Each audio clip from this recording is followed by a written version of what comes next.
Welcome to Transcending Comics, a podcast dedicated to trans representation in comic books, manga, and webtoons, both on panel and behind the scenes.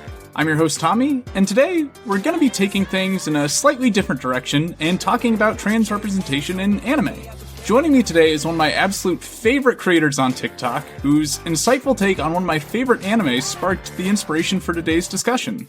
About a year ago, a friend sent me her video on viewing Neon Genesis Evangelion through a trans lens, and ever since I've wanted to discuss this topic at length on a podcast. Today, I'm lucky enough to have this discussion with none other than that creator herself. With no further ado, I'd like to welcome today's guest, a storyteller, songwriter, shark fleece enthusiast, and TikTok sensation, Nausicaa. Welcome to the show, Nausicaa. Hi, thank you for having me. It's fun to hear that the videos, normally I'm caught up just blocking despicable comments, and so it's nice to hear the real world effects of the little things I share. Oh yeah. No, I mean, that shark fleece ad is, that's peak trans cinema right there. Yeah. Well, I'm very excited to start, and I'm so grateful to be here, and I'm obsessed with Neon Genesis Evangelion in that weird way where I have very particular ways of watching it and all sorts of stuff. And so I'm very excited to talk about this with you. And also, I've been listening to your podcast. It's very nice. Oh, thank you. I can't wait to hear your thoughts off air in case you hate it. But yeah, I've just recently finished my first rewatch of all of Evangelion post-transition and post-ego death, which does make it hit a lot different now. But yeah, like, I definitely am seeing why my trans friends seem to have a different view on this series, or like hold it so much closer than I previously did as just like a basic early anime fan. But I guess give us like a little intro here. Can you tell us like a little bit about yourself, Nausicaa, the kind of work you make? Yeah, okay. Well, yeah, I think a storyteller is probably it's one of those things that I always cringe so hard when I hear some guy talking about how he's like, I'm a storyteller. And I'm like, okay. And then recently I found that is actually sadly the title that is most befitting me. And yeah, with my TikToks, a lot of times I like to pretty much share a point from the perspective of intersectional feminism that I have a big background in, and tie it to a personal experience and tell that through a story that sort of shows how just, different things kind of function and operate through that lens. And I like sharing those insights. I think I'm insightful to a fault. I'm pretty constantly thinking about things beyond what they need to be thought about. And so it's nice being able to share that with folks. I'm working on an album. I've got it fully written, but recording albums costs a lot of money. And I'm also a control freak, so working on that, but I'll probably have that out. And right now we're in a writing group together, and I've started switching over to writing a book that covers the aspect of a person who doesn't know they're trans and is accidentally fully transitioned by a sort of like plant serum thing. And they're sort of grappling with that. And at the same time, there's a civil war going on, and there's sword fighting. And is this the one I've seen the first scene from? Yeah. Oh, okay. This one's going to be good. I think people will like it whenever it should see the light of day. Also, I loved how you subtly just took a sip from your Evangelion mug in the middle of all that. This is Shinji, and he's holding a mug that has Shinji on it. And that mug that it's like a constant kind of Russian doll situation of Shinji holding a mug with Shinji on it. And then I also have this mug, which is Garfield-styled Evangelion Neon Genesis. Yeah, I decided to dress a little bit more professional and not wear my Rei Ayanami sweater. I was thinking of being fully decked out with all of this stuff with this fantastic series. Now, should we give a sort of like synopsis of it, because it is kind of interesting how the story's been told and then retold and then told again. There is a manga for it, and all of the retellings have come out at different times for the creator's life. And then of course the Netflix retelling, Netflix bought all of the files essentially for the series, fully redubbed it, and had a completely different director make different directorial choices because they had access to sort of do that. Like, it wasn't just a copy paste of the same imagery. And that led to some differences that I particularly despise. Yeah, well, we can definitely get into those differences in a bit, but I guess we should maybe start with just a brief description of Evangelion. So, when you find, like, say, another anime fan, or at least someone that's nerdy enough to possibly enjoy Evangelion, how would you pitch it to a potential fan? Oh, I call it's a mecha anime drama. Hmm. It's very cerebral. And I also am like, it is a classic, it's a masterpiece. It explores all sorts of stuff with Christian mythology, and it's centered around these very real people, which is what ties in all of these massive concepts. And it also, the directorial choices made by the creator were very groundbreaking as far Hmm. as animation was concerned. I mean, like the ways that the missiles are shot and the explosions go off and all sorts of different things. Those are all, that was like where the creator as an animator had started using that in places where he was hired. And then it really came to this like full focus and into the mainstream through Neon Genesis Evangelion, which is really cool. And then I would probably also say that the creator supposedly was kind of losing his mind when it was coming out and they were having budget issues. And so it's almost like it has that sort of like you can't ever remake it type quality because it captured a visceral moment of a Hmm. person's real life that sometimes is frustrating. The way I like to describe it, I'd say for this audience, since it's traditionally a comic podcast, is like what Watchmen is to superhero comics is kind of what Evangelion is to giant robot anime. Just like, to my knowledge, this was one of the first to really like elevate the medium, take its audience a lot more seriously, kind of gear it toward an older audience, and just get way more experimental with the medium. That's a perfect description. Yeah. That is a great description. Like, I would say, I think it was maybe a mistake on my part. Like, I first watched the series when I was like 19, and I'd only seen a few anime other than like what was on Toonami growing up. Like, I'd seen like maybe the first season of Attack on Titan and One Punch Man, and then I stumbled back into the show, and I don't think at the time I could really appreciate everything it was doing, or like how it was so different than everything else out there. So kind of like, I wouldn't say someone should start with Watchmen if they're getting into comics. Like, I think this is when you kind of need to like get a little exposed to anime, or even like tokusatsu if you're a fan of my other podcast, and then you can start to see a lot more of what they're experimenting with here, and like what the tropes are that they're bending so much. And I think that what I normally have done when I introduce it to people is, and this is a really great thing with Evangelion, is that it has the remakes, the movies that are, if you're getting into anime and you're not used to, like, you don't want to go back to something from the 90s with lower quality animation, just a little bit jankier. I'll present, well, these first two movies are pretty much a recap of the series, but it's retold and there's some differences and everything. And they're fantastic and really exciting and have a very clear like romance. And then hey, did you like that? Okay, well, why don't we go back and watch 26 episodes of the story, how it was originally, and then so that is a nice benefit to it that the first two movies sum up the series. Now, you said you have a very particular watch order. Like, is that how you personally go about it, or do you have a different means of tackling it when you want to rewatch the show?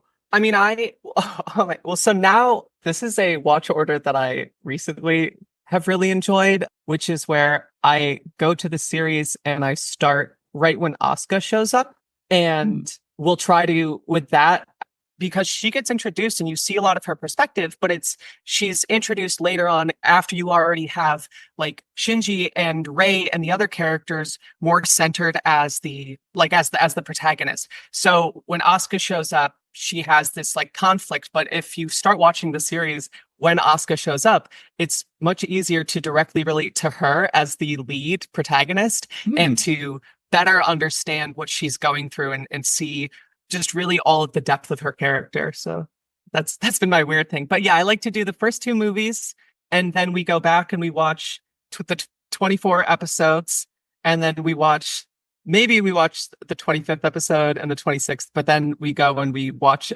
End of Evangelion and Death and Rebirth, or Death and Rebirth and then End of Evangelion. I just had more or less that experience recently, or we had the chance to catch End of Evangelion in IMAX just a few weeks ago. And so we like binged through the series, rewatching it since we hadn't seen it in like a decade. And yeah, then afterwards, like I had a newfound appreciation of this movie. Like it struck a real chord with me and like didn't leave my mind. Like the first time I saw it, I'm like, well, that was a bunch of weird shit I didn't understand. Seeing it this time, like that is almost exactly what Ego Death was like. Like I was crying in the theater because I'm like, this is exactly what I've been trying to tell people. They nailed this. That's more or less what it feels like. And so we then watched it again the next week and snuck the 2 episodes in between, the final 2 that can maybe take place in that Ego Death sequence. And I think personally I like the movie just on its own or without the interruption, but yeah, there's a lot of good in those last 2 episodes that shouldn't be missed. Well, there's also just a lot of nonsense in those last 2 episodes. Yeah. It's that build up, and I was supposed to research this before we had this talk, but I always have known it as Gainax or Gainax ending because that was the production company behind Neon Genesis Evangelion, and like Inception has a Gainax ending because it's an ending that doesn't make any sense, and the audience is left being like, well, what the heck? Like, what the heck just happened? In a very particular way that phrase was coined because of the way that the series Neon Genesis Evangelion ends, because as rumors go, it was that the production company, they stopped giving the amount of budget needed for them to actually continue animating the end of it, and the creator was kind of going a little bit mad, and so the last couple episodes are just B-roll, some actual real life footage of Japan, and like insane monologues, fantastic monologues, but genuinely insane. I don't want to like go beat for beat through the series, but I think I do want to at least give people some idea of like what we're talking about with this if they are coming into it blind. But so like we mentioned, these first few episodes have been compiled into a movie, and what one thing I love about this series is it starts as a very typical like monster of the week kind of robot anime that sort of lulls you into a false sense of security, thinking that this is going to be like maybe a slightly more mature version of something like, I don't know, Gundam. Then over the next like 10 episodes or so, it really starts to take off and like break tropes a little bit more, do a big character study of these characters, go some really dark places, and also do a few episodes that like the characters don't even get in the robot or like do any kind of weird robot action. And like it just gets very cerebral in how it goes about telling these stories. And then, yeah, as Nasuka was saying, the last 2 episodes come around and they're like not even really animated. Like they're just very weird and experimental, and just a kind of sudden shock after the previous episode ends on a pretty big cliffhanger. And then a year or so later, End of Evangelion comes around, a big finale film that kind of like retells those last 2 episodes more or less, gives the ending of the series like it makes a little more sense maybe, or at least is properly animated, looks really cool, but still has a very bleak kind of FU to the fans ending by many accounts, but is still just like a very beautiful avant-garde experimental movie that like there's a lot to unpack, and it can be kind of hard to digest and appreciate on a first viewing. Definitely. And something with it that I'm not sure if you have explored this or discussed this when it comes to like things within Japanese culture when you're talking about manga and stuff. The show has definitely some Freudian, some very Oedipal concepts that are, I think, very more commonly kind of culturally explored and acknowledged in Japan in a different way than they are looked at contextually in America. And so that always sort of sticks out in the same way where the movie Old Boys is wild, and the whole thing that happens makes more sense in the culture than it does in American culture. But exploring family dynamics and family trauma, and also, of course, there's an interesting trans aspect of this sort of exploration of motherhood and womanhood. And I think I would like to talk a bit about both of our journeys with that aspect of the series and like the evolving relationship to it. So I'd love to ask about like how you first came across this series and like kind of take that through like where you started to make the trans connection with it. So I first came across the series. So I'm the youngest. I have three older brothers, and my oldest brother was, I imagine he saw a couple episodes of it on Adult Swim or on Toonami when it was coming out in America in like 2000 something. And so I was a little kid. I was like, one of my earliest memories, I was probably 5, was walking in to my brother watching Genesis Evangelion, and it's like the very first episode, and he was like, "Yeah, you can stay here. I won't kick you out just yet."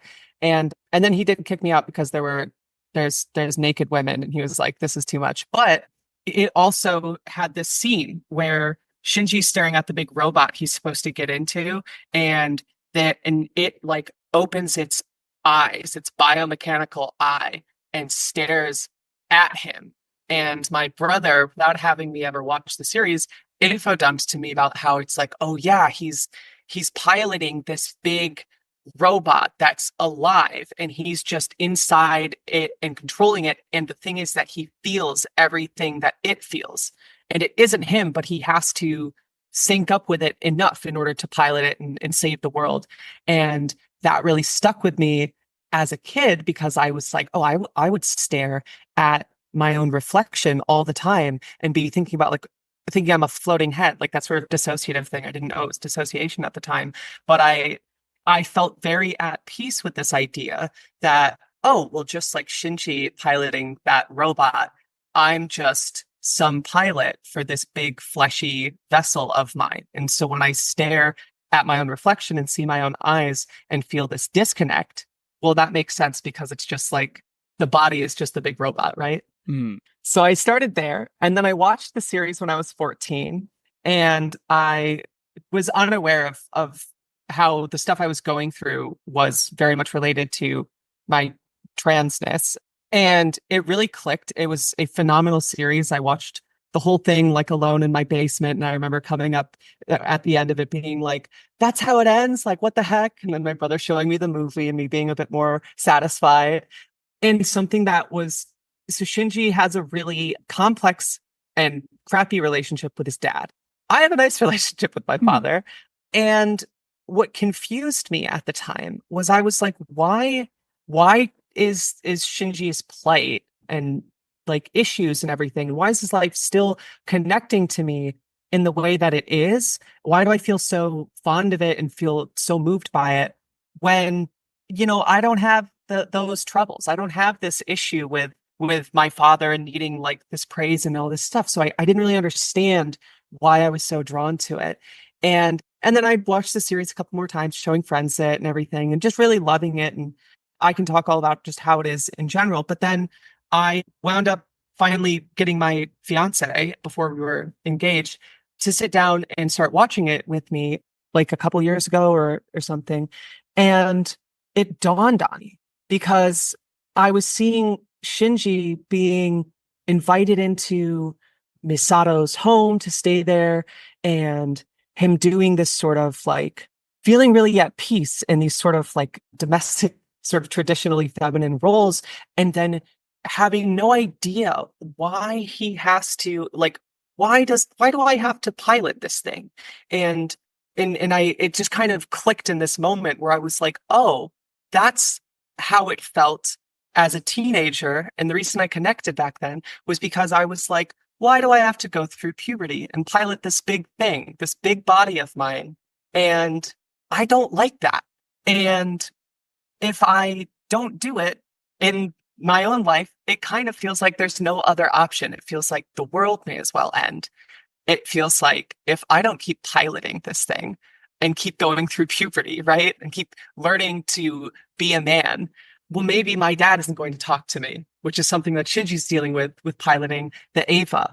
He's dealing with maybe the world's going to end. And he's dealing with him piloting the Ava is the only reason he's got this close figure, adult figure of Misato in his life. And the friends around him are all linked by the fact that they say, you have to do this, you have no choice, and you have to pilot the Ava. And he's struggling to understand how to enjoy piloting it. And he first doesn't even want to pilot it and then is feeling forced. And I was like, oh yeah, because if you don't go through puberty and learn to be a man, maybe your family isn't going to be there anymore. Maybe, yeah, maybe the world's going to end and I'm being told I have to like it. And then there's people who are even jealous of me for how it's going for my own puberty. And there's people on the show where they're jealous. There's a character who's so jealous of Shinji for being the pilot, and Shinji does not understand it at all. And I just was like, yeah, buddy, like, yeah, that's how it feels. And then it links with that disconnect of once he's piloting it, it's it's like this isn't even my own. There's the being forced to do it, and then there's the this isn't even my body, but I feel everything it feels, and I have to do everything that a body like this is expected to do. And that was something that I felt all my life through every single thing that I did as like before transitioning when I was trying to be a guy and everything. It was like I was piloting this thing that even though I felt everything, it just wasn't me. And I didn't even know how separate I was from myself until into transitioning, where that dissociation finally faded away on this like fateful day. And I was like, oh, when I look in the mirror and when I see myself on camera, I'm not double checking that my reflection to make sure that the body is acting the way I want it in a way where it's like it isn't me. I'm not looking at this sort of empty vessel. It's just that every part of me is me, and I'm no longer feeling like I'm piloting something. So it was almost like I didn't see the trans connection until I was finally able to stop piloting my own robot and transition and connect with my body. And then I saw all of the dissociation and all of that societal pressure that Shinji went under to become this thing. I think not being exposed to the series in full early on, like, it took a lot longer for me to start getting there myself. Like, for a long time, this was just something nebulously out there for me. Like, I was maybe 7 or 8 years old. I rented a Godzilla VHS tape from Hollywood Video. I think it was Destroy All Monsters. And there's this trailer on it for some big robot anime that like Ode to Joy is playing through it. And it's like the most cool and intense thing I have ever seen in my young life. And I have no idea what this anime is. I know there are like 4 anime on TV and half of them are Dragon Ball related and none of them are this. Where can I find this? And it was just a mystery forever. And then I'm like 19 and some YouTube channel, I think it was Culture Shock, talks about this new Evangelion movie that's just come out. And it's one of the rebuild films. I'm like, wait a minute, that imagery looks kind of familiar here. And I look it up. I even look up like Evangelion VHS trailer and it unlocked a core memory. Sure enough, like there it is, the 1-minute VHS trailer, and like blows me away again. I'm like, I need to pirate this right now and watch through this thing. And yeah, it was great to like finally get to be exposed to this, but I don't think I was fully ready for it, as mentioned earlier. And I didn't think about it all that much other than like, wow, that ending was weird. And just had the show, ending movie, and the first 2 rebuild films to go off of. But then fast forward years later, I'm with a girlfriend for a little while. She's the one who was there and kind of sparked my ego death on my first music festival, Acid Trip. We had started watching the rebuild films together, then broke up after the first 2, but like, I started to have the egg more fully cracked, as mentioned in the coming out podcast I did. And I reconnected with her and 1 or 2 other people. Like, I was just in this state of like, hey, I'm having some self-realizations and I could really use some like guidance here. And so I invited her over to like reconnect a bit. We even watched the 3rd rebuild film for the first time there. And that was really where it hit me of like, oh my God, getting in the robot is like being trans. Like, everyone has all these expectations they're putting on Shinji, and it's like especially complicated in this particular film because like all the women in his life are telling him not to do something, but then like every male role model in his life is telling him to do something. And this like inner conflict there's they put him in a dog collar, so there's like a little bit of the imagery there. And yeah, like the world literally does end if he gets in the robot, or maybe it ends if he doesn't get in the robot, and just like has this huge conflict and has no real idea of what to do because like everyone's either ignoring him or treating him like trash and telling him everything is his fault. And yeah, it just hit me like a sack of bricks there. Then I think it was a few months later that I eventually saw your video, and I'm like, okay, this person, they get it. Like, and meanwhile, I had been thinking like, I knew I wanted to do some kind of big coming out special on my Giant Size Violence podcast. I knew I wanted to share my experience with ego death, and like, part of me was thinking of doing a whole trilogy on it, like one about my experience, another that's like a trans take on Evangelion or the Rebuild films and like rebuilding oneself, and then something on Rogue Sun, using a play on words there. But ultimately just stuck with the one episode. Turned out that was all that was needed, and I think I did right by biding my time before diving into the subject now that I can better appreciate the entire series, having rewatched it post-transition.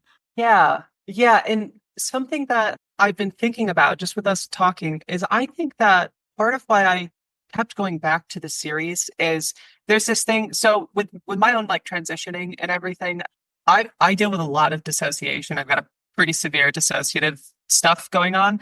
And so it's sort of like that was the way that my brain dealt with gender dysphoria as a child, because we didn't know, there wasn't an answer to why I was feeling this way.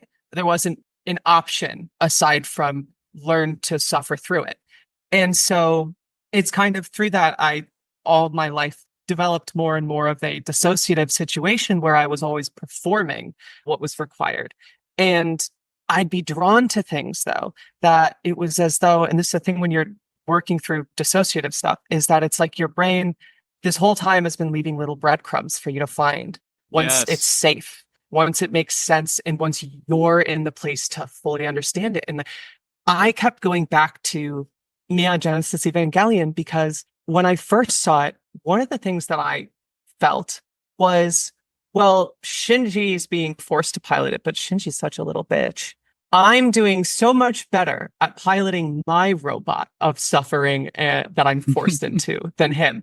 I'm doing so much better. This is what it would be like if I didn't choose to embody the characteristics required and expected of me. Because when I was living as a dude, I was very much like a dude. I was not like a piece of crap. I was like a feminist and stuff, but was very much like one of the bros and like a man and stuff. It was like, yeah. And like former frat boy over here. I was very, I was very good at piloting my robot. And so it's almost like, oh, I liked this series because the whole piloting the robot thing, but you know, oh, I'd be better than Shinji. And then I get older and I'm at like, and I'm rewatching the series again. And at this point, I was working as like the lead staff member at a group home for young adolescents who, you know, were like in and out of the system and stuff.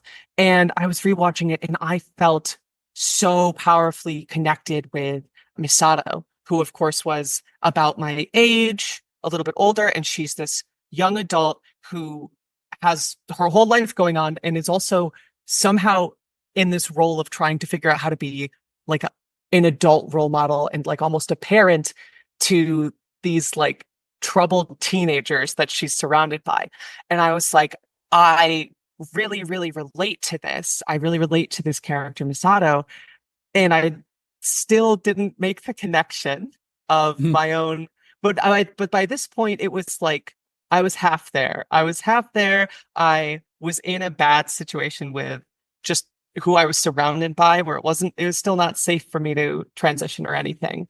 But I found myself idolizing and connecting with more and more just like women in like portrayals of women in media. And Misato was like one of those primary kind of egg crackers where I was like, I want to be her. And it was like, she has a love interest, Kaji, which that was another moment where I did not feel myself relating to the character who wanted to be with Misato. I didn't see myself as the feelings I felt around Misato's character were not a sense of like romantic interest or sexual interest.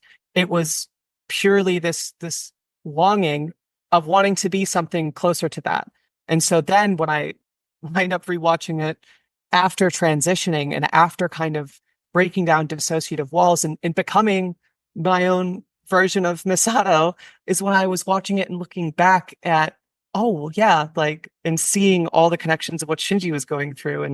And so I kind of laugh at myself. But I felt so much like, it's literally like I was like, oh, I'm doing such a better job than trans Shinji at pretending to be a guy. If the story is that Shinji is being forced to be a guy, he's doing a bad job, and I did a great job. So ha. Looking back, I'm like, maybe that actually wasn't the greatest perspective. Maybe I should have actually picked up on the fact that he loves being surrounded by women and just doing things that are more in line with our like traditional concepts of femininity and Yeah, like we feeling see more him, in community.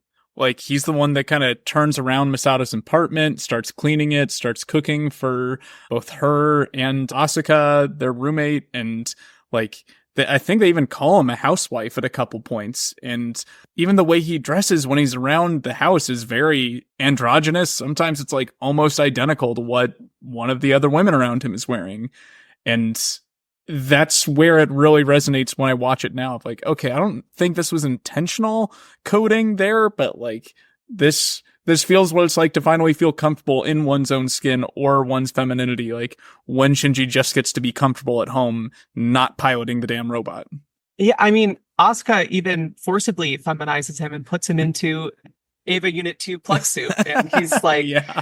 and what's so like, he feels a little uncomfortable, but what's interesting is in that, and there's also when he's dressed when they're training for that synchronized fight. And so they're in like these dance leotards.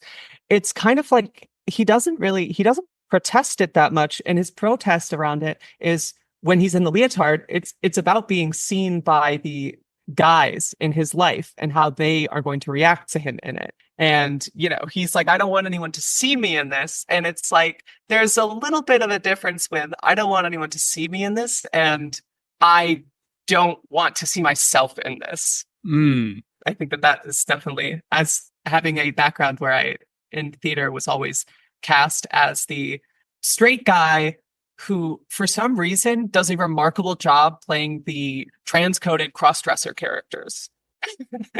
And I'd be like, yeah, I'm the maid. And like, you know, going around in these things. And yeah, and so I relate to the being thrown into I didn't have an issue since I was in a space that allowed it. I didn't have an issue with, but then once I started cross-dressing at my own home, there was that feeling of like, I just don't want someone to knock on the door and see me in this, but I don't mind being in it.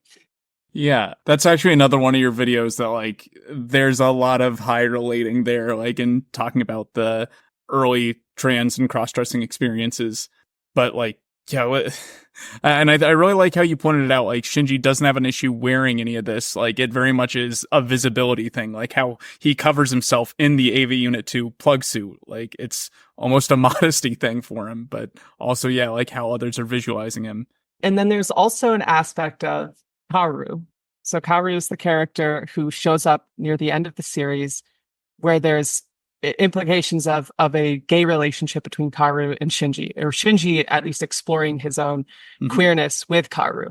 I believe in the Netflix version, they actually cut away from the scene where it's very clearly looks like he's being kissed by Kaoru, but that's not the case in the original version. And I think that there's a moment where Kaji, the adult guy who's into Misato, goes to, and this is talking about Shinji and how he perceived his identity as if we agree that okay, Shinji is like a trans femme egg, right? Then we look at okay, well, sometimes the way that our gender dysphoria and the rules we have for ourselves for performing gender, you know, are deeply intertwined with how we engage in our sexuality.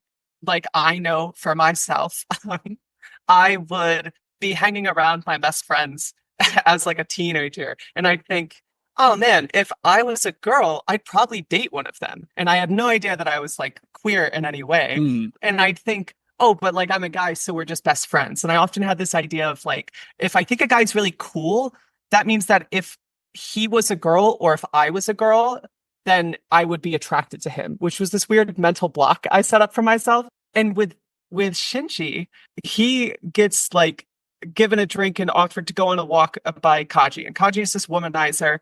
And so when Kaji offers like his and is kind of charming towards Shinji, the first thing he says is, "I'm a boy." And he's like, "Kaji, I'm a boy." And then it's like, and then they go and they have this talk, and it's very like Kaji explaining like women and life to Shinji, and he develops this dynamic there. And then later, so when in that moment, it is this interesting thing where it's almost like the problem that Shinji presents to why this shouldn't be happening is the fact that he's a boy, which I know is a completely like ridiculous queer trans take on it. But as a queer trans person watching it, like there were times where there were guys who were into me where I wasn't into them because I was a boy. I was like, no, that doesn't make sense. We can't do that. I'm a, not in like I hate the gays type way, but in a, no, me personally, something's wrong there. There's a disconnect. And then later on in the series, when Kaoru shows up, Shinji's sort of discovering that like through Kaoru's advances and then like showering together, and Kaoru sort of like just having this like walking Shinji through understanding that intimacy and closeness doesn't have to fit into certain gendered, sexualized structures. And I like that. I like that perspective. And of course, everything I say, this is my perspective as a queer, trans, intersectional feminist, reading a piece of media I like. This is not me walking around saying, oh, you relate to Shinji? You're trans. You probably are. But no, but, I always like to remind people, because sometimes people get a little bit weird with media analysis, that this is part of the conversation, is how my unique perspective noticed things and interpreted it in this way. That doesn't mean my perspective is more or less than yours is. Just they're different because we're human.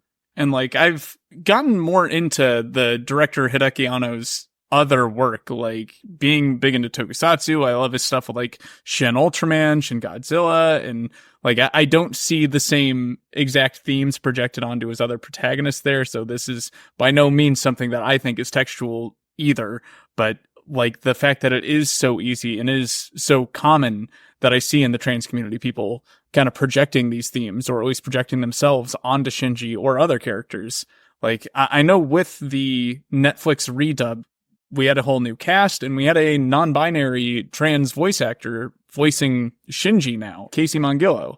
And like even Vice had a whole extended think piece on like how this new dubbing of the character, like you can see a lot more of the kind of like a trans experience, or like there's a certain way Shinji clearly has a bit more shame in the way he's delivering certain lines that like, well, I think there's a lot of other ways that this new dub falls short. I love Casey Mongillo's version of Shinji, and like I think that's one of the main reasons I kind of stick to it, is that despite them trying to limit the textual queerness in it, I am able to project the trans experience on it that much more, and that's completely based on a like voice acting or delivery level.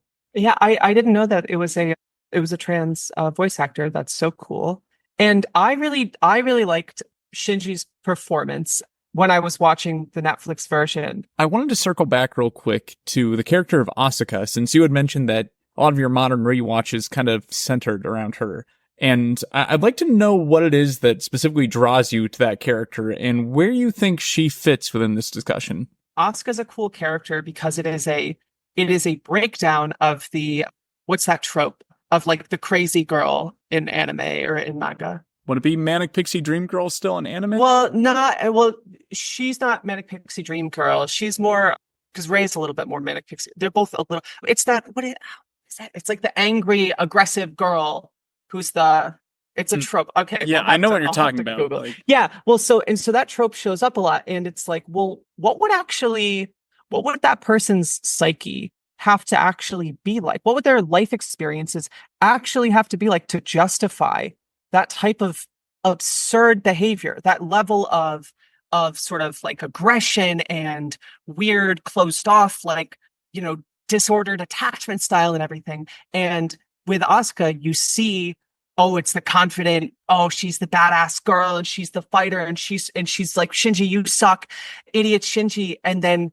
you slowly see, oh, this is all she has in her life is to be a pilot, and she's lost her mom very traumatically and was discarded by her family. And, and she has this really interesting thing of feeling like not knowing, like she doesn't have a father figure. She has Kaji who paid attention to her, and then her seeing how Kaji is back when they're all Kaji's interested in Misato, and they have history together and are adults exploring romance. And meanwhile, Asuka is feeling this like, oh, I need to become an adult so fast because that is how I'm going to be able to get this like attention from people, because I'm losing attention that I'm getting from piloting the Eva because Shinji keeps outshining me, and I'm losing the attention from Kaji and these men. So I need to grow up fast, and I need to sexualize myself more and be seen as a woman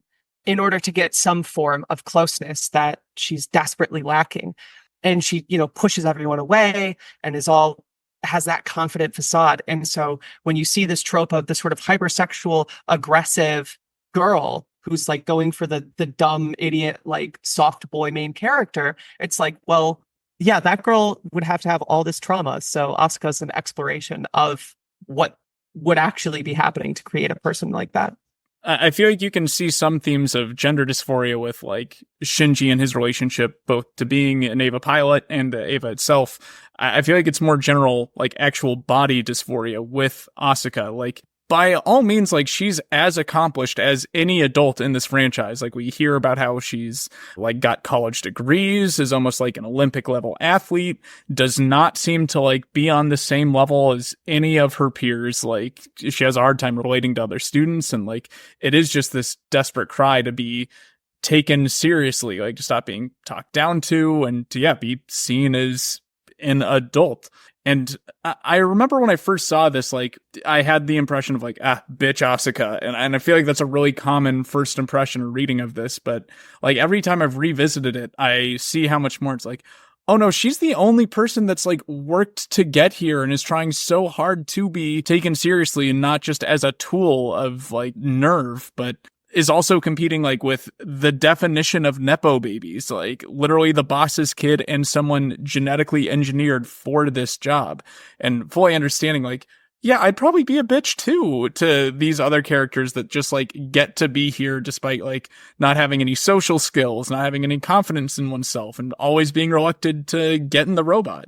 And speaking of Nepo baby, that is another factor of the series that I really love, in a way that it flips a shonen trope on its head, because oftentimes the main character in a shonen, right? It's like, oh, well, he's born special. Some people are born with special magic skills, or, oh, why are you the best? Because I was born with this thing. And it's always has this bioessentialist approach, right? Whereas that with Shinji, the reason that he's the best and the main character is because he was born into the father of the company, who is specifically designing and like in an environment in which he can use Shinji to his own like means.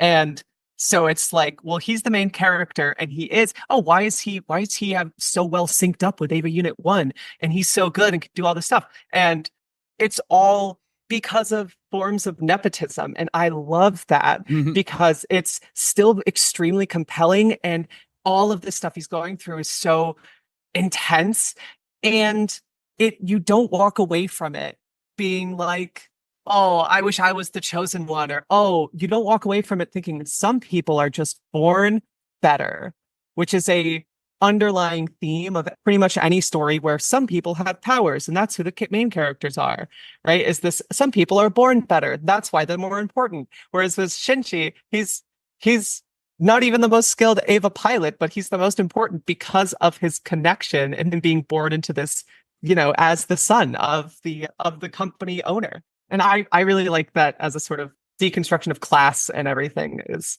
interesting.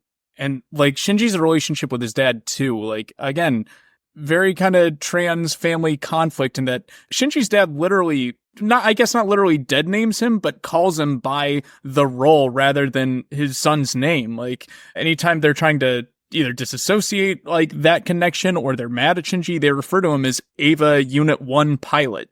Like they don't even call him by his name. So they're just putting that designation. They're like, no, you're just the role I expect of you. You're not even like this person you say you are.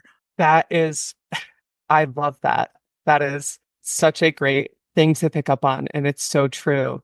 It's, yeah. And that highlights that internal struggle of, well, for me to have these connections with these people, I'm piloting this thing. I'm being this thing that I don't really want to be and that hurts me all the time. And to an extent, at the same time, I still am going to get dehumanized. I'm still going to have my own agency stripped. It's just I'm begging for the scraps of it. And especially if I say that I don't want to be a part of this, or if I put up a fuss, I'm going to be reinforced to do it by having my identity stripped from me and having my role reminded. So with Shinji, it's, oh, I don't want to do this. Ava pilot unit 1, Ava unit 1 pilot, do this. Where it's like, oh, I don't know. I don't want to have to be on the men's soccer team or something. And it's like, you are a man. You must do this. I want to wear this instead. It's not you as an individual have a reason that you have to do this certain thing, but it's that you as the role of a man that's why. And so it's this dehumanizing aspect too of, no, it's just because you played this role. And I love that. I'm going to rewatch it and think all about that. It's getting dead named and kind of being, it's like the comments I'll get, you are a man. I'm like, okay. You are an Ava pilot.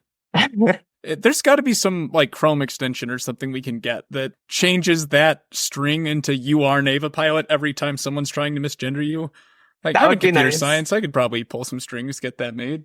Yeah. But I do want to touch specifically on the rebuild films, and like maybe some of the trans themes are just more present for me because that's where I was in my revisiting of the franchise and like becoming more aware of those themes in myself.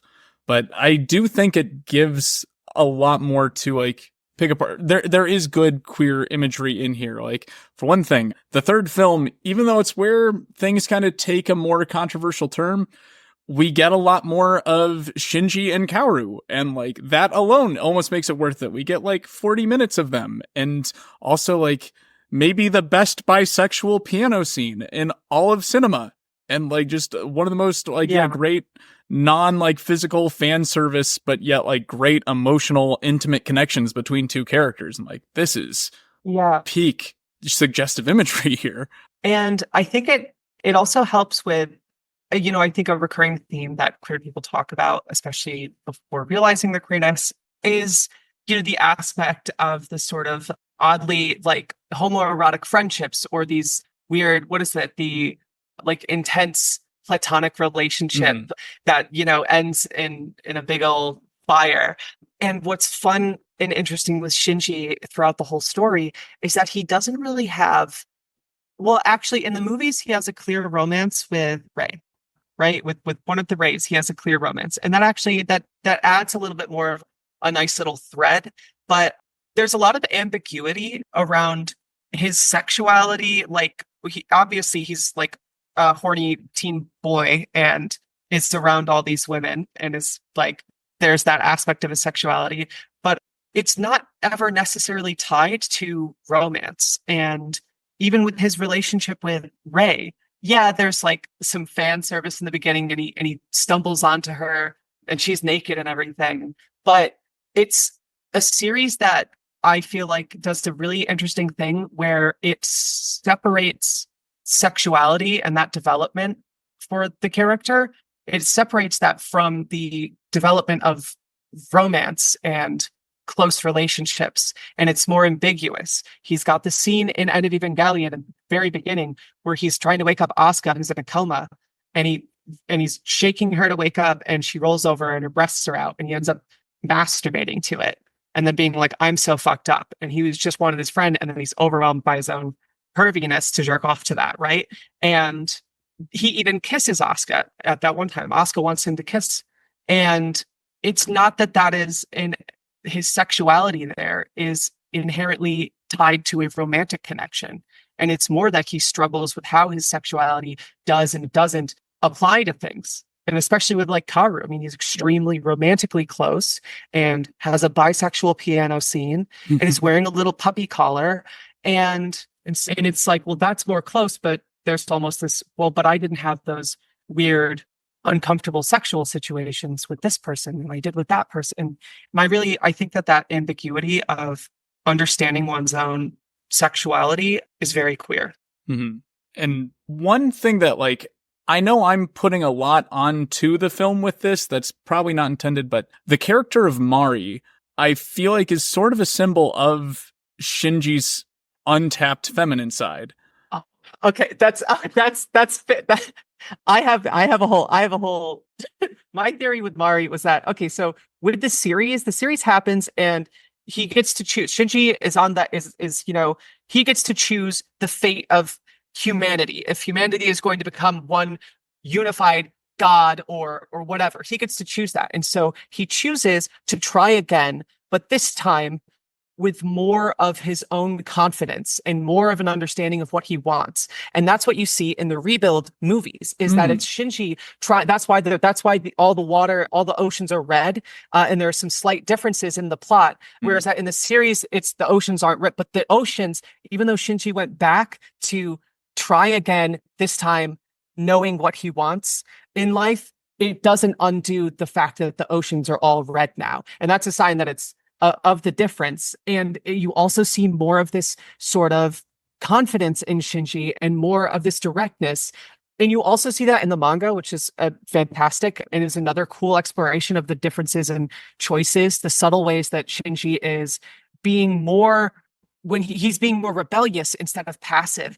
And my whole thing is that with Mari, I don't like her, but so I had to find a reason why I was okay with her. One thing is that it feels very tongue-in-cheek, right? It's almost like an insult of like crazy American fans and everything. And it's sort of like making fun of the idea of fan service and like, well, here's the character you want. Look, she has no backstory. She pilots the big robots and she's all kooky and crazy. She's all of Asuka without any of Asuka, right? And like my thing that I would say is that, well, when Shinji went back and retried everything, is that she was all of the angst and all of that sort of like frustrating, upsetting, unspoken stuff of Shinji that he's leaving behind all got boiled into this new pilot who is all of that. It's all of the angst that's now been removed.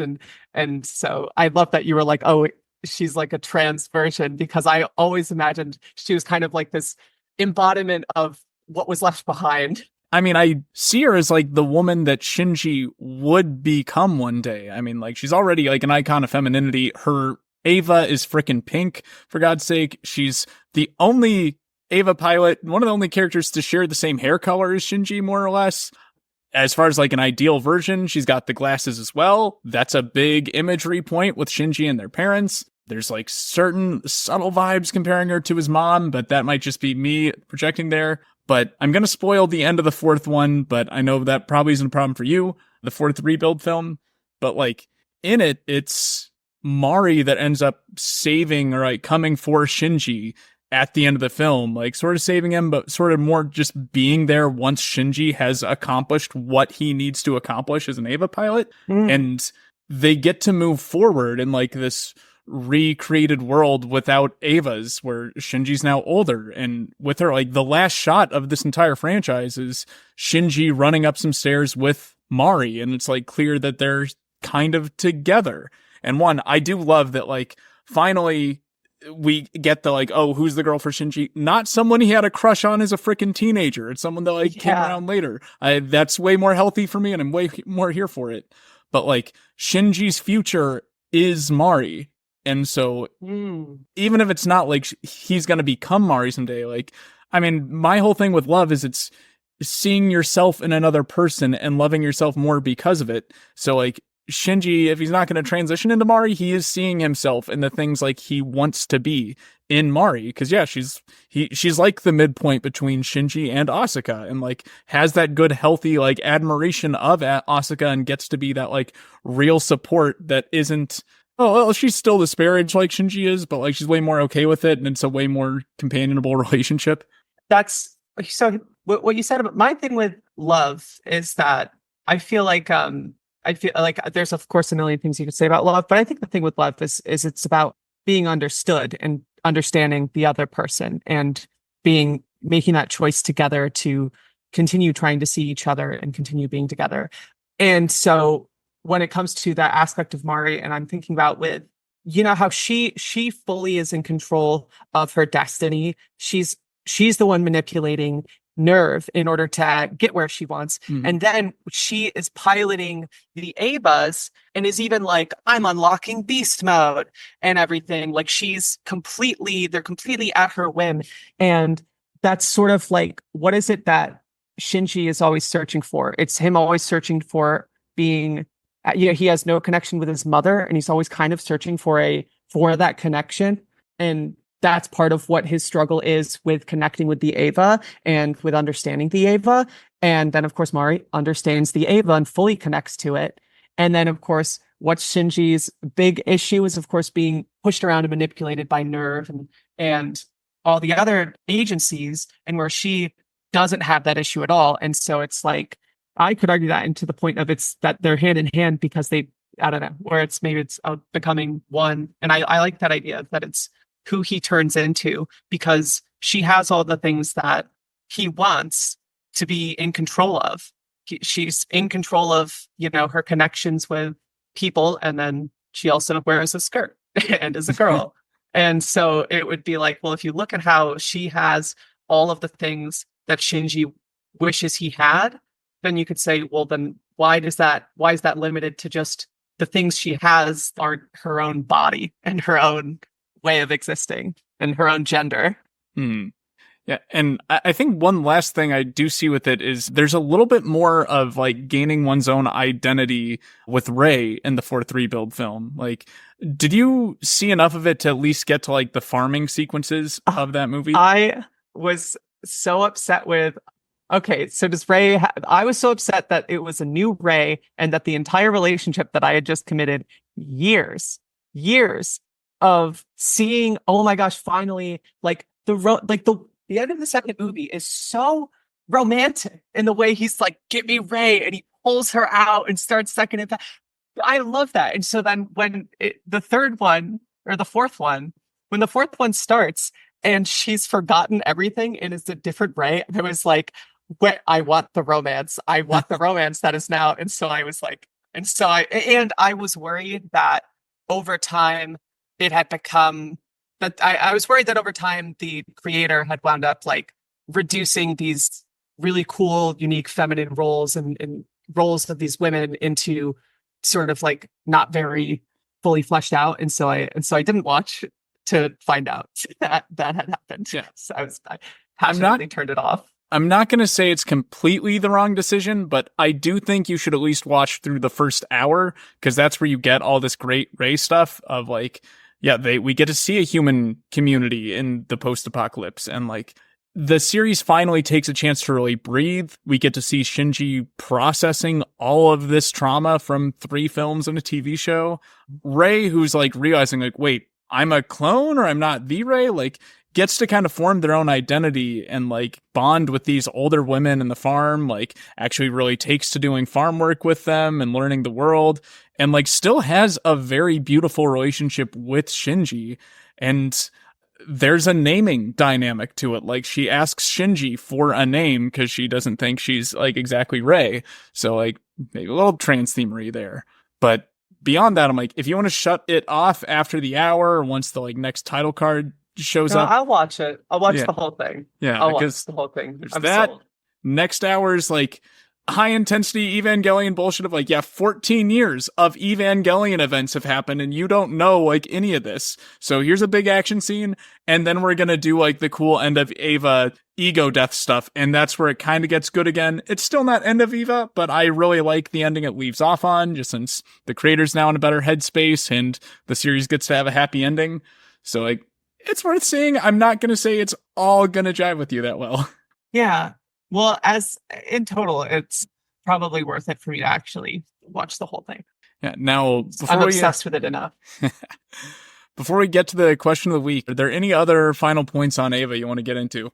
Well, I hope this recording went well. Oh I yeah, no, haven't. this has been awesome. I love it. Oh, okay. Hopefully you find some good bits and I didn't ramble too much. That's what a I think podcast is that. for, Nausicaa. Oh, okay. Okay. Oh, it doesn't have to be a 4 minute, 3 to 4 minute long Yeah. story. I know you're used to TikTok and being Yeah. nice, condensable bites. No, this is literally just people ranting about their hyper obsessions, and I actually edit ours, so like I can trim it down and make it better. But yeah, this has been great. I've had so much fun. Yeah, I think that overall, when it comes to like Shinji and the transness and queerness of the show in general, is that a lot of stuff that is really relatable for folks who are trans is also relatable for anyone who has experienced aspects of dissociation. And of course, like especially the way that the robots are portrayed, the way that you feel all of the pain and you have also the way that they depict trauma in flashbacks, which Oh is yeah. it's there's a moment at the I think it's the very end of the end of the first or it's the end of the second episode where first episode happens and he gets forced to get into this fight where he pretty much gets killed, but then the Ava goes berserk and saves him, and then the angel explodes all around them. But then right afterwards, the next episode, there's not really combat that Shinji experiences, and he lays down in bed and has just been kind of going through the motions. And for a hot second, there's just a flash of like 8 different traumatic aspects of that fight he was in. And then it flashes away and he just rolls over, just like despondent. And like that depiction of trauma, I think is really powerful. Like the way and it sets up the series of like, there's trauma going on and there's about being forced into things. And so a lot of times trans stuff that is really relatable, although this does have oddly unique aspects of gender. Well, that's because teenagers are dealing with gender and sexuality and are still figuring that out. And another aspect is that, well, yeah, like trans people have a shared relationship with like trauma, and a lot of people dissociate in order to deal with the trauma of being forced to have the life in a different gender presentation and all of that. That's actually that bed episode is one thing I do want to pick apart because the second episode, because it has like one of the most dramatic cuts that like has inspired me enough that I'm trying to find a way to do something similar in the comics I'm working on. Like Evangelion's clearly influenced a lot. I think a lot of it was subconscious, and now revisiting, I'm like, oh wow, this did so much of what I hope to do someday. But like we see the fight about to happen finally, or Shinji about to die, and then it cuts to the hospital bed. And like the climax of the second episode is then when we go back and see this fight. I'm like, oh my gosh, this is such a good way to like squeeze character elements in with having an earlier climax in your story. Because like that's a huge issue for me in pacing. Is like, okay, I need to like keep this going forward, but I also want to explore these characters. And like, yeah, that's such a beautiful way to do it, is to like do the trauma route and like let us see the aftermath, and not just like physically, but also emotionally, and then kind of retroactively show what happened. Yeah. Humans love a level of predictability to the extent where then they're delighted when they're wrong in their prediction. It's a good way to line up a story, right? You're expecting, okay, oh, this fight's going to happen. And so I can see this pattern. I'm ready for the fight. And now it's subverted into, oh, I'm hearing about after the fight. And then it's, oh, now I'm going to hear about it. So it's just like with jokes. That's why like rule of threes exist, right? You list 3 things, set up a pattern, and then subvert it. But on the opening of Evangelion, and also enjoying this conversation, I did want to reveal, just like how the start of Evangelion starts with sirens going off, towards the beginning of this episode, sirens were going off here. Like, it was thunderstorming pretty bad, and I started hearing tornado sirens, and like, I live in Iowa, so I am no stranger to windstorms destroying half my town. But I'm like, wait, no, Nausicaa's talking about seeing Evangelion as a kid. I don't want to interrupt this story, and presumably, like, nothing too bad's happening up there. Plus, I record in my basement, so I'm like, I'm about as safe as I'm going to be regardless. I'm happy you didn't get blown away by a tornado. So yeah, this was enjoyable enough for me to persist through a natural disaster. But so, wrapping up, I've got a wild card question of the day, tailored to either the day's discussion or the guest's interest. What I have for you today, Nausicaa, is if you could give any other anime or TV series a revised ending with like a trippy-ass end of Eva style film as a finale, what would it be and why? Okay. Yeah. Okay. So do you mean I would revise it to be as like almost like frustrating and mind bending and like all that B-roll and like insane monologues for like in the last two episodes of or do you mean revising it like end of Evangelion? Or like I need more context. Okay. It depends. It changes my answer. So you can alter the ending. You can also like make it almost recontextualize the whole series or do something really experimental. But yeah, like basically this can be your way of course correcting the ending of something you otherwise were unsatisfied with. Oh. Hmm. I would, I think I would, I'm very satisfied with the ending of Over the Garden Wall, but Mm. I would love it to be like way more, just like instead fall into some sort of wildly prolific monologues and explorations of the self and the unknown and everything through weird visuals and stuff. There's I way think more that would be coma great. to explore there. Yeah, Yeah. there's more coma to explore. Yeah, I think I would love that. I would love, yeah, yeah, that would be the one I would choose. As you were saying that, I don't know, it finally came to me what I think I'd do. Like, okay, if I have to say an anime, yeah, give Gurren Lagann the movie treatment just to like let that weird ending breathe a bit. But if it's any show, I've had this idea for The Office for a while now of like the later seasons of The Office are famously panned by fans. And one of the things a lot of people criticize is Egg Helms' character, Andy. Like, his character radically changes 3 or 4 times. And we see his connection with Aaron, the person from The Unbreakable Kimmy Schmidt. Like, Oh my God. that totally goes from being like the next Jim and Pam to like Andy's being like a toxic presence in the office over this relationship. And for me, I think if that was clearly the intention, that'd be a brilliant direction to take the series. Being like, yeah, we did like Michael and Holly and Jim and Pam to the point girls are still putting in Tinder bios. Like, I want the Jim to my Pam. But like, this actually shows how bad of an idea it is to get into an in-office relationship, especially with a superior. So if I'm going to give a trippy ending film to something, I want the documentary that they are filming in the office to come out as a documentary film. And it's specifically picking apart like these different inner office relationships and like the fallout of it and like how Andy's relationship affected this company, his like catastrophic nervous breakdown afterwards, and maybe contrast that with others. And like, yeah, there's so much that could be explored about these figures that kind of went on to do big things with like Jim's company, Michael, I don't know, but yeah, I feel like if they released the documentary that The Office is, and you could probably do this with existing footage without having to get the cast back, like, you could make a trippy film that just is the documentary. I love that. That would be really, that's great. That's a great answer. I love that. I love that idea of, yeah, wow. I gotta find some fan editors online, because I think we can make this with what's already out there. I don't think we need NBC or getting the cast. And plus, a lot of those people, like, especially the lesser characters, would totally come in for, like, post interviews on all those events. Oh yeah. I've heard this is just ridiculous. There's just like random little drama of people being like, oh, the vibes on set were weird by the end.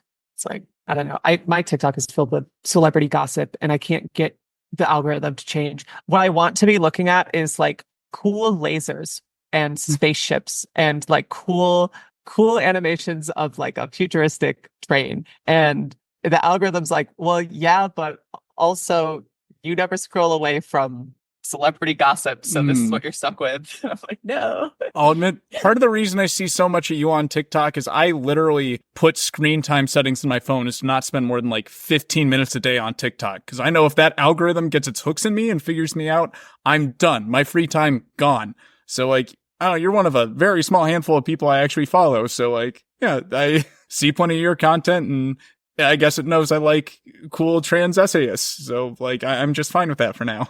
Writing has thankfully pulled me out. I was in the winter, I was just in a little bit of a hole. I was going through some stuff. But so writing has really pulled me out of it because of just like how entertained I am with the world in my own head. And then also it's so much more of a long form, storytelling. And so it's sort of like rewired my brain to be much less interested in a minute long thing, and so that's been, thank God. So if you're stuck addicted to scrolling, start writing a book. Mhm.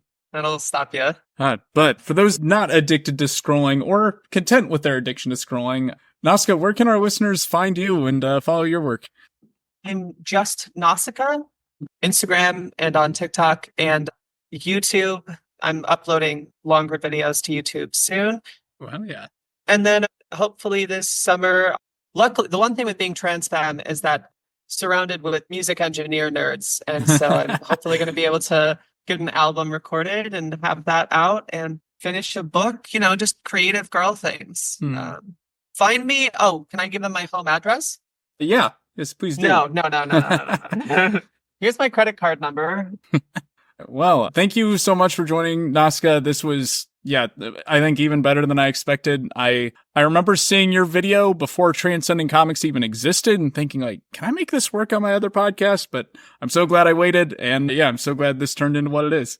Yeah. And I hope you're able to find the right amounts of stuff to edit in a more concise point. I feel like that's the one thing where in a video, I'm able to do enough takes and figure out exactly what I want to say in a way to have it all click together. And when I start talking about things, I feel like I kind of start jumping to the next topic before finishing the first one. So hopefully it all makes sense. I've got an editing magic story to share afterwards, but it's one that can't go on air. So I'll tell you after we end the recording.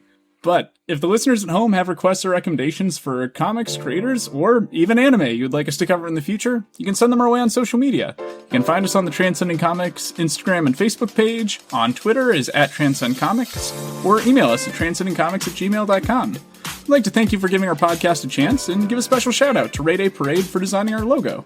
Our intro and outro music this week is A Little Soul and You've Been Starring by Carlson. You can check out more of his music on carlson.com.